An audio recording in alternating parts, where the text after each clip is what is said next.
Want to dine out in style, discover what's hot this season, or know how to spend a great weekend? Read FT Weekend for fresh ideas and inspiration every Saturday and Sunday. Start your weekend thinking with a curated mix of culture, style, food, and inspiring long reads.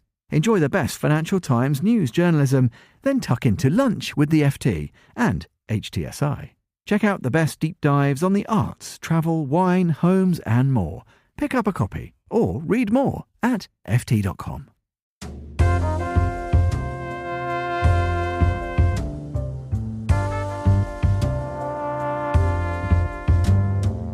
Hello and welcome to The Menu, Monocle Radio's food and drink program. I'm your host, Chiara Rimella.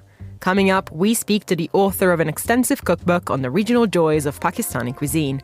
So the food scene wasn't international at all. And while my family's table and, has sort of remained fairly unchanged, I think the culinary landscape has it's expanded a lot. Also on the program, we get a taste of juicy spot prawns in Vancouver. Plus, we sip on cocktails at Singapore's acclaimed Jigger Pony. All that here on The Menu on Monocle Radio. Not many books have been written about the food of Pakistan, but author Maryam Jillani is here to rectify that. Her new cookbook, titled simply Pakistan, seeks to present an all-encompassing and very detailed portrayal of the specificities of this nation's cuisine and the regional variations within it. An international educator as well as a food writer, Jillani took a very journalistic approach to the task, with in-depth research and long-form essays which she compiled after visiting more than 40 kitchens across the whole country. The result is a portrait of a nation that spans society, politics and history, with food being the string that ties it all together. Earlier, I spoke to Maryam to find out more about the project. I started by asking her how her background informed her approach. There have been, obviously, Pakistani cookbooks that have been published. I think one of the first international cookbooks on Pakistani food was published in the UK by a lovely food writer, Sumaya Usmani, Summer Under the Tamarind Tree. If you haven't had a look at it, I would highly recommend picking up a copy. I believe that was published back in 2016. And that book was a huge inspiration. But what I found was, as with other cookbooks, the book focused a lot on Sumaya's own background. And what it sort of inspired me to do was that I was like, it provided a great baseline. But as somebody who's an international development practitioner who's traveled extensively along the country, I couldn't help but wish that there was a slightly more deeper dive into the different regional cuisines of Pakistan, and one that also put more diverse Pakistani cooks, both inside homes and restaurants, front and center of the conversation about Pakistani food. That's what sort of inspired me to write the book in the first place. I traveled across the country. I covered all 4 provinces as well as the northern areas, went to steps inside about 40 kitchens and, sourced about 100 recipes for the book. And I think because of that, because it was sort of the most extensive, field sourced look at Pakistani food, can make the very bold claim that it is the first major cookbook on Pakistani food. Well, I think it's interesting that you mention your background there, because there certainly is a sense of your sort of research-based and kind of journalistic approach to the task. We follow you on this amazing journey that is clearly been very time-consuming. I suppose, can you please tell us how your background informs your approach to food and to food writing?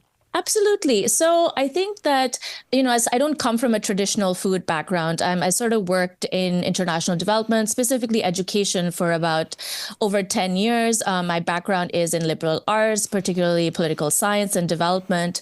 And so what's been so rewarding and interesting about stepping into this journey was that while I do recipe development, and that gives me great joy, I also really, really love looking at food through through the various different lens, through a political lens, through an economic lens, through a social and cultural lens. And that's what sort of informed kind of my approach towards the interviews, my conversations with the cooks, and it basically drove the reported essays that break up the book. So you'll find that between the chapters, there is essays that cover each of Pakistan's different provinces, major cities, and the northern areas. So I really wanted to intertwine that conversation about how do you understand Pakistan through food? And that's where you'll sort of find my kind of more journalistic and development background sort of seep in. Yeah, I think it's interesting because I think food is one of the most serious topics out there, actually. You know, it's joyful and we are so lucky to be able to have incredible and upbeat conversations in this studio. But actually, it's a very serious topic that is so closely intertwined with so many fundamental aspects of social life. I suppose, how much does the history and the politics of Pakistan shine through its food? I feel like this opens up a conversation that could last for decades. Yes, absolutely. And there's so much more work to be done. And I hope that this book will provide sort of like a foundation for other people to build on. And you're right. I mean, it is a very serious topic and there was so much material to draw upon. But once I had my notes, once I had my sort of desk research, my field research, my interview transcript, as well as like a broad recipe list, and I started working on the essays, what I found was that with each, sort of province, city, or like region, I found certain themes that I found really, really stuck out. So while, in the essays, I do cover the broad like history, you will find that there's a certain theme that will come up with each essay. And I've started, so that helps sort of focus the essay a little bit more. So for example, with Sindh, which is Pakistan's like southernmost province that's where Karachi, our biggest port city, is located. With Sindh, I found that the story of climate change really sort of was kind of really front and center of my mind when I started sourcing recipes and talking to people over there. I found that there was widespread sort of development infrastructure projects that had kind of impacted how traditional fishing communities were, sourced their food. There was dwindling fish supply. There's less and less varieties of fish that indigenous fishing communities fish for. I found that was like a theme that really stuck out for me. When I went to Khyber Pakhtunkhwa, which is the northwest frontier province, I found the themes of insecurity and displacement and migration really pop up. I think because of the war in Afghanistan, and then of course the internal insecurity because of the Pakistani Taliban, it really upended life in the province, causing like widespread displacement. This impacted my hometown Islamabad, where a lot of Khyber Pakhtunkhwa residents moved out. And what happened in Peshawar was that a lot of residents from smaller cities that were completely, they became too insecure for people to live in. A lot of people sort of moved into Peshawar. And that really changed the culinary landscape of Peshawar itself. And so with each essay, you'll find that it's like a sort of like a different theme that I'm not tackling in depth, but I definitely like sort of focus on it a little bit more. I think it's interesting that in Pakistan and so many other countries as well, we're frequently tempted to understand the cuisine via the association or contrast with food across the border, right? So right. Afghanistan, China, India, Iran, they're points of reference in terms of what seeps in and what's borrowed and what becomes essentially really part of a national a cuisine or not. What do you think the influence of all of these other places are? Because perhaps some influences are more focused on than others, but there is plenty more behind the first appearances. Absolutely. This is why it made it such a fascinating project. Obviously, as somebody who spent a lot of time in the United States, mostly people compare Pakistani food to Indian food, and can easily be described as like the strongest or largest influence. And, my own family migrated from Eastern Punjab in 1947 to to Western Punjab in Pakistan. And so it was like I really wanted to think carefully about, I didn't want to sort of try to like draw Pakistani food in contrast to Indian food or in opposition to Indian food. Similarly I didn't want to do that with Afghan food either. But instead, what I've sort of the argument that I've made is that like sort of the approach that I took, especially to shortlisting recipes, was that if a Pakistani cook is sort of cooking this dish, they've been cooking it for years, it's part of their everyday sort of like kind of menu list. And if that for me will count as Pakistani food. And I think kabli pulao was like a really interesting example because it's called kabli pulao. It's a very it's like the iconic national dish of Afghanistan, but it's everywhere in Pakistan. And it was especially everywhere in Khyber Pakhtunkhwa. It's sort of kind of now become so deeply enmeshed with Pashtun cuisine. And so even though the origins are Afghan, I think that now for this purpose, because of the heavy, because of the strong influence of Afghan refugees for the past 20 years, it's really sort of impacted and they've sort of become integrated with Pakistani food. Similarly, I think that Pakistan's own journey with economic liberalization has also been a bit unique. And so because of that, there's certain influences that kind of seeped in, which didn't really have anything to do with its neighbors, but just it was a bit random, honestly. I think that the story of the Black Forest cake is an interesting one, right? There was a lot of workers going to the Gulf and coming back, and they sort of got exposed to this specific Black Forest cake, and they would bring it back for their relatives, and it kind of, really just captured the imagination of Pakistanis. And even though it's a German cake and we do not share borders with Germany, it's just become a kind of a staple, I think nearly every most urban kids who've grown up in urban centers in Pakistan must have had a Black Forest cake for their birthday at some point in their lives or the other. I suppose when you were visiting, how different did the Pakistan of today feel like the Pakistan of your memories? And food-wise, both in terms of the country, but also food-wise of your food memories, and what do you associate most with growing up there? And did it still hit the spot in the same way when you were having it again in the country? That's a lovely question. I've been lucky that I do visit Pakistan fairly frequently, but I feel sort of I left Pakistan back in 2008. I sort of was born in 1984. And, I do begin the book with the chapter on Twin Cities, which is Islamabad and Rawalpindi. I grew up in Islamabad, and that city specifically has changed enormously.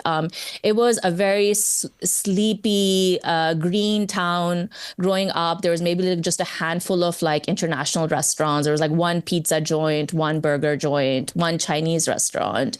So the food scene wasn't international at all. And while my family's table and, has sort of remained fairly unchanged, I think the culinary landscape has it's expanded a lot. I mentioned economic liberalization of the 1990s, but now, especially since the 2000s, and particularly in the last 10 years, the food scene has become a lot more international. So you have many options for dining out, but you have a lot of those influences sort of creeping in. And not so much in my own family's kitchen, but definitely my friends who stayed back in Pakistan, they cook all kinds of amazing food at home, which is, a fusion-y. They're sort of bringing in a lot more interesting ingredients. And, there's people starting kind of Pakistani style tacos. And I know there's a chef in Lahore who grew up in Manila and has set up a restaurant. And so she mixes she brings in Filipino traditions and infuses them with Pakistani flavors. So yeah, I think that was one really interesting difference that I noticed, that if I had to compare Pakistan of my childhood as well as young adulthood versus now, I do think it's a lot more sophisticated and a lot more international. Well, there are dozens of recipes in the book, obviously.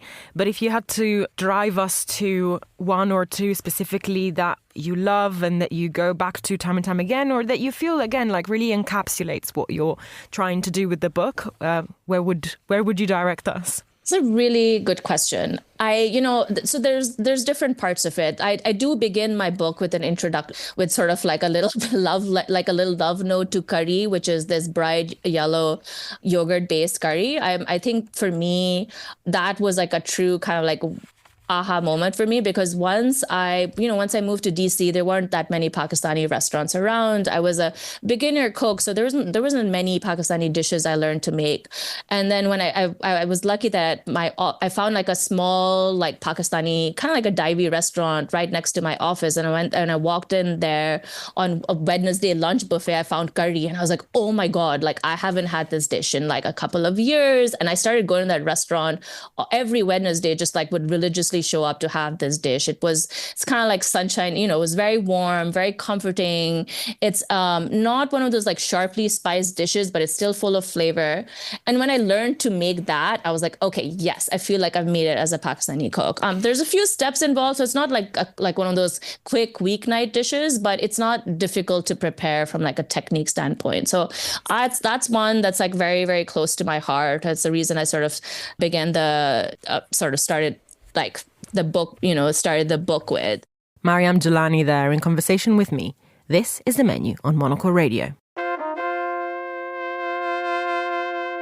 Next, we're headed to Canada's British Columbia, where the short season for spot prawn has arrived. This juicy crustacean is considered a delicacy in this part of the world for its buttery, sweet taste. Chef Ned Bell, author of Lure, Sustainable Seafood Recipes from the West Coast, explains to contributor Lucy Hyslop why he champions the spotties and why they star in their own festival in Vancouver. She brings us this report.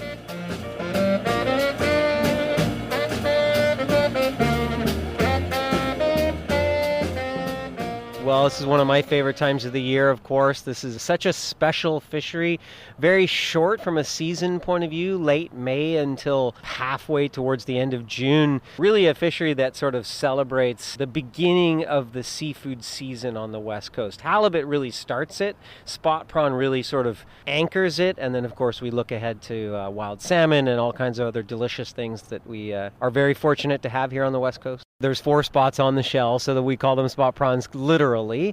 They are one of our iconic fisheries. They were a fishery that was almost exclusively exported for decades. And we really wanted to highlight the fishery and get it in the hands of chefs in local restaurants and for us to be able to focus on this delicious thing and put it in the bellies of our consumers, and then hopefully they would go looking for it and supporting the fishers by paying a fair price for their catch. It's our wild environment that we get to celebrate here on the west coast of Canada. We really do have one of the cleanest, healthiest oceans around. Our fishers are being incredibly proactive and responsible about how they're harvesting them, where they're harvesting them. And I mean, it's Mother Nature that does all the work, to be honest. And then we just treat it as simply as possible.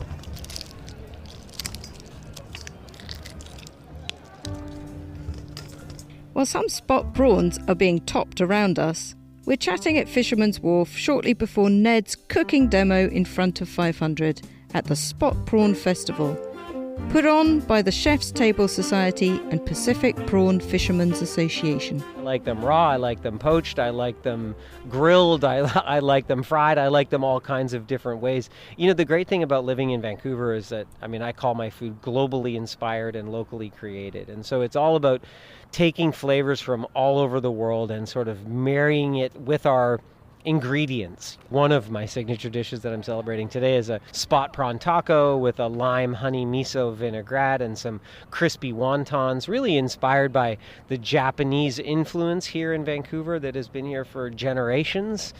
Of course, we're talking about fresh spot prawns. There are frozen at sea spot prawns that are world-class quality too that we could enjoy all year long, but it really does taste better when it's consumed here in our own backyard.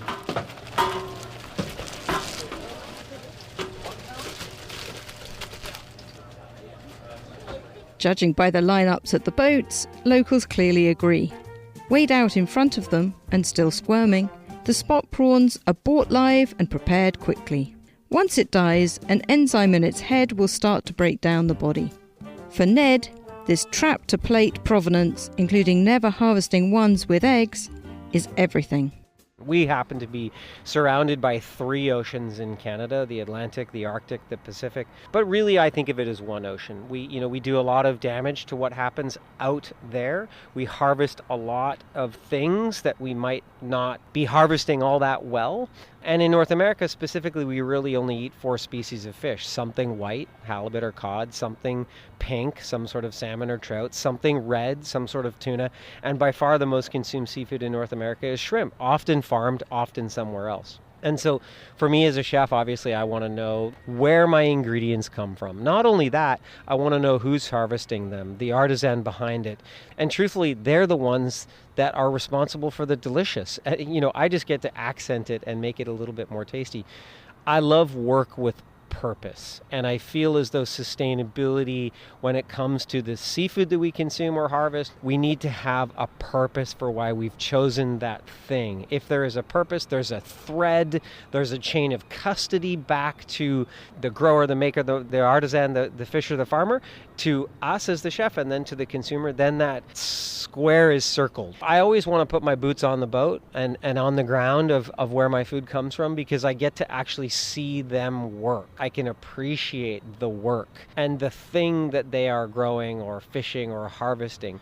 I feel that's important, and I feel that as a chef that is part of my job. I'm being beckoned, so I should get up there soon. The prawns are calling me. So there you go, friends. BC spot prawn tostadas, crushed avocado, lemon miso. That looks awesome. It looks incredible. I mean, come on. It looks fantastic. For Monocle, in Vancouver, I'm Lucy Hislop. Thanks, Lucy. This is the menu. Now it's time for the week's top food and drink headlines. Here is Monocle's Francesca Jilks. New Zealand, the world's top dairy exporter, is facing a domestic shortage. As a result, many Kiwis have turned to churning their own butter from cream. Social media tutorials teaching people how to churn their own have surged in popularity in the South Pacific nation, alongside the rising price of butter, which soared 65% in the first few months of 2025. Holiday makers are flocking to Penang on the coast of Malaysia as the durian season hits its peak, with hotels offering all-you-can-eat deals on the fruit. These durian feasts are an annual tradition in the region, which boasts orchards of rare variants of the fruit, including the Musang King and Blackthorn. The chairman of the Malaysian Association of Hotels Penang chapter has said that most hotels in the region were at least 85% full, with many fully booked this past weekend as a result. And the first range of K-beers have been released at Goose Island Brewery in Seoul. The twist is that these beers are flavoured with regional specialties, including local grapes, Jeju tangerines, Buddha's hand citrus, and even kimchi. Among Goose Island's offerings is the Dongchimi Goza, made with unusual flavourings like garlic, ginger, chili, and kimchi. The unusual brew will hit the market later this month. Those are the week's food and drink headlines. Now back to Chiara. Thanks, Francesca. You're listening to The Menu. And finally, we're off to Singapore, home to one of the region's, if not the world's, best bars. Since 2012, Jigger Pony has been shaking up the local drinking scene from its perch inside the Amara Hotel with creative concoctions that have placed it very high up in the world's best bar lists. Contributor Adam Hancock was keen to find out from the staff what makes it such a mainstay in the city and how the team continues to keep ahead of the ever-growing competition. He brings us this report. Jigger Pony is very much a bar within a hotel rather than a hotel bar. I'm here in the lobby of the Amara Hotel in Singapore. In the corner is a staircase to one of the world's best bars. So tucked away is this little staircase, and then at the top here there's almost like a secret door, and you have to wave your hand in front of it. It opens up and you can enter the bar. The first thing that strikes you when entering Jigger Pony is the sheer warmth of the place. With dimmed lights and cosy decor, it feels like a welcoming living room after a long day at work. But the warmth doesn't just come from how Jigger Pony looks and feels. It's also from the staff, who are quick to show why this bar is famous for its hospitality. Hi, Sir Adam. Welcome to Jigger Pony. I do believe this is not your first time, but we'll welcome you in a very good embrace. Whilst Jigger Pony is technically a hotel bar, it should only be given that title on location alone. It's a completely separate entity from the hotel that it's found inside, and a quick glance at the list of awards that it's won tells you all you need to know about the quality of the bar. It's currently number 5 in the list of the world's 50 best bars, and it's also ranked as the 3rd best one in Asia. To find out more about its history, I was joined at my table by Emily Siao, Deputy Marketing Director for Jigger Pony. She started by telling me more about when the bar first opened back in 2012. Actually first opened on a street in Singapore not too far away called Amoy Street. We were there for 6 years when unfortunately a tenancy issue came up, and then we had to close the bar and relocate. So we relocated into Amara in 2018, and that's how we actually became a hotel bar. Right. And the name is quite interesting. What's the backstory for Jigger Pony? It's actually named for that double-coned measuring tool that bartenders use. So different volumes on both sides, and within the cone you have different markings for different levels. I understand there's other outlets elsewhere? So we are a group. So Jigger and Pony Group has 4 cocktail bars and 3 restaurants in Singapore. We actually just opened Cosmo Pony in Jakarta last year, July. So that's our first international kind of expansion.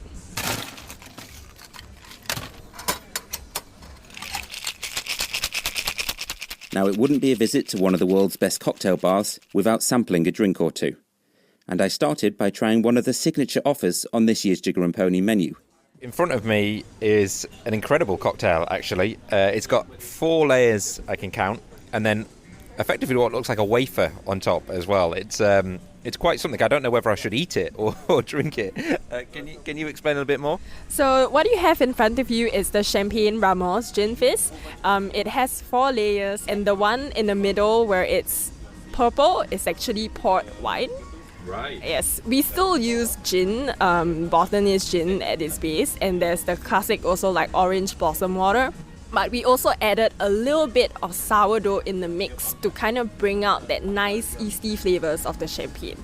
So I presume I just have the wafer and then go on it? Yep, have a bit of the wafer and then go for it and take a long sip. Okay, I certainly will. Wow. It's quite the experience. There's a lot going on, including quite a lot of foam on the top, but it's very, very good. Very good. Making such extravagant cocktails is no mean feat, and Jigger and Pony's bartenders are certainly masters of their craft. But they are also renowned for their exceptional hospitality.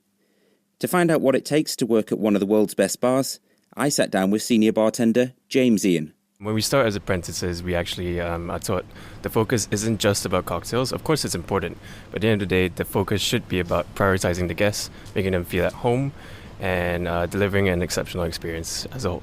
And how do you go about doing that? How do you make them feel, like they're at home? A couple of things. So, of course, if it's their first time here, we just make sure, no matter how busy we are, we always explain the menu. Kind of gives like a personal touch when we do things like that. Afterwards, when they're actually having the drink, we check in on them, like, do they like the drink? And then afterwards, small talk. And then from there, we kind of build a relationship with the customer. And hopefully, we see them again. And when we do see them again, we're just like, oh, hi. Yeah. Are the majority of the guests people external from the hotel, and people come from quite far to come here, right? Yes, correct. So I would say a solid 60-70% of people who are not actually staying in the hotel recently got a lot of customers from China, for example. Mm-hmm. And of course, if you look Instagram, for example, they definitely come through from that. And what's it like to be a bartender at a bar as famous and prestigious as this? It's like the Premier League of bars, right? How is it to be a bartender here? It's challenging for, of course, Jigger and Pony at this point has such a huge legacy. So I feel like every day it's just, it's a positive challenge, right? We come in and then we try and be the best version of ourselves as much as we can. And it's definitely a learning curve, but it's a fun one. Back at the bar, and plenty of people were enjoying their evening as they slowly worked their way through Jigger and Pony's extensive menu. One of them is Katie, who came along with me as a cocktail connoisseur.